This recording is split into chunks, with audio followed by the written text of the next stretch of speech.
Hey friends, I'm going to show you how I take smoked hickory ham on sale and break it down into months and months of frozen meal-sized portions that can be used for sandwich meats, pancetta-style bits for cooking, ham pieces for quiches and omelets, and flavor-packed bones for soup.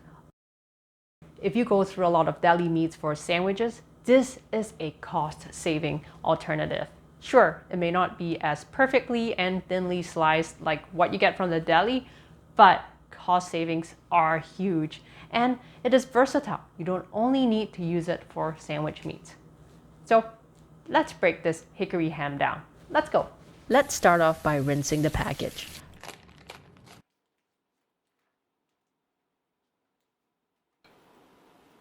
Pat dry the ham from excess liquid.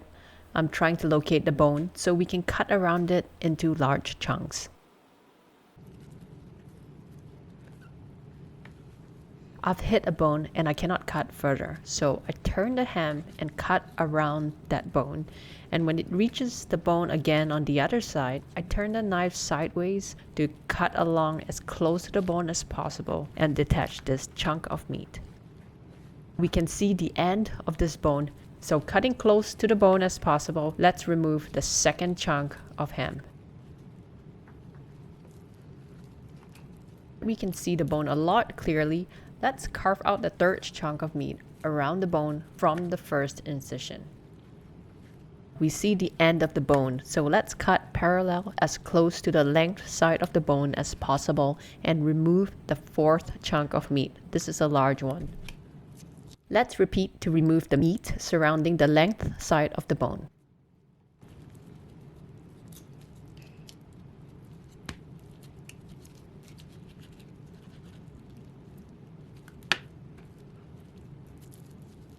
Cutting through the joint of this bone, which is very flavorful for soups.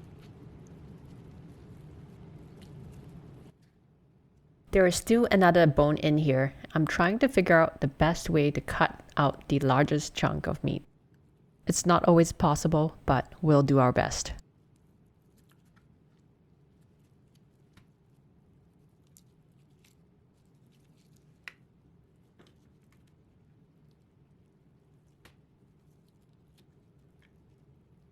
At this point, I'm simply carving out any chunk of meat. And here is the second bone for soup.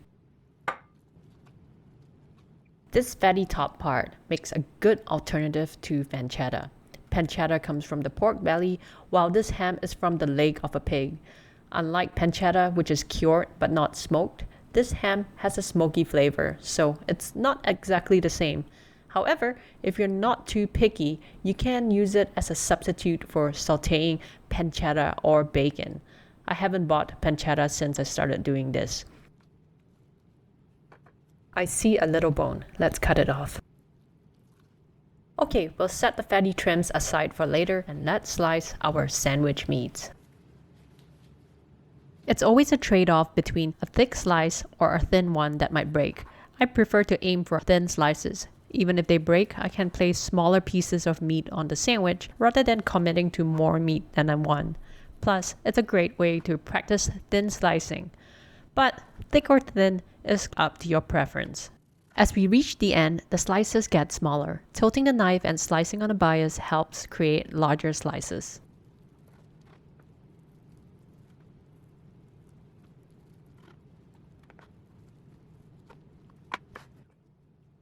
That is one large chunk sliced. Repeat the same for the other chunks of ham.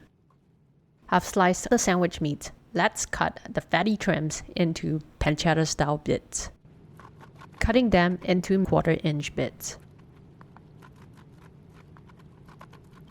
A few of these bits adds loads of flavor into your sauteing. If you don't like the texture of the skin, you can trim it off.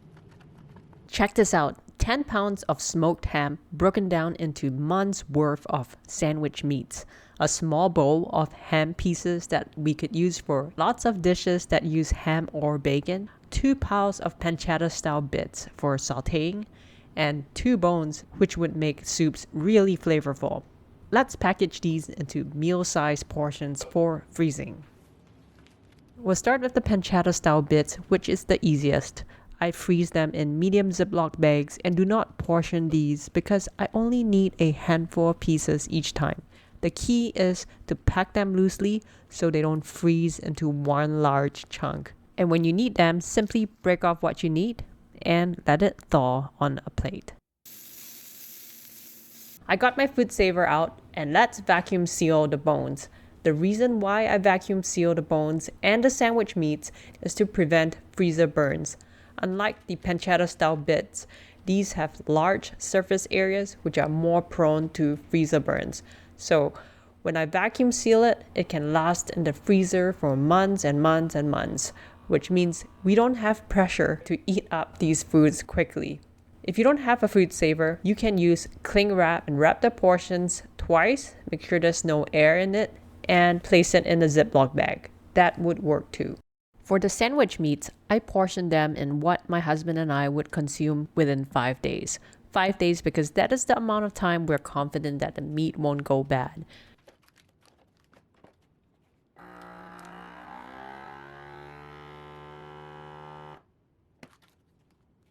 The night before, I will place this 5-day freezer pack in the fridge to let it thaw. And the next day, before using it, I would place a paper towel in the container and open the package and put the thawed sandwich meat on it and store it in the fridge. Because there's so much meat to vacuum seal, the food saver may get overheated. If you experience that, not to worry, you can cool it down really quickly, at least for this model, by running an ice cube over the sealing strip several times and wiping the liquid off with paper towel. I do this so I don't have to wait 5 minutes for it to cool down. The last package is for ham pieces. I call them ham bits. These are pieces of meat that were too small for sandwich meats, but they're great for quiches, omelets, soup, snacking, dishes that require small bits of ham. I put these in cheaper, thinner Ziploc bags as they get used up pretty fast. We are done. 3 large packs of pancetta style bits, a huge bag filled with 5-day sandwich meat portions, flavorful bones for split pea and ham soup, ham bits for quiches, omelets, and other dishes. These will go into the freezer, $15 for months of meals.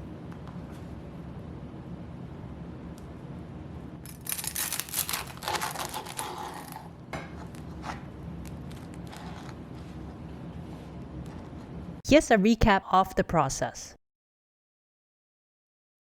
Thanks for watching. If you make meat sandwiches often and are on a tight budget, I hope you give this a try. I'll see you next time.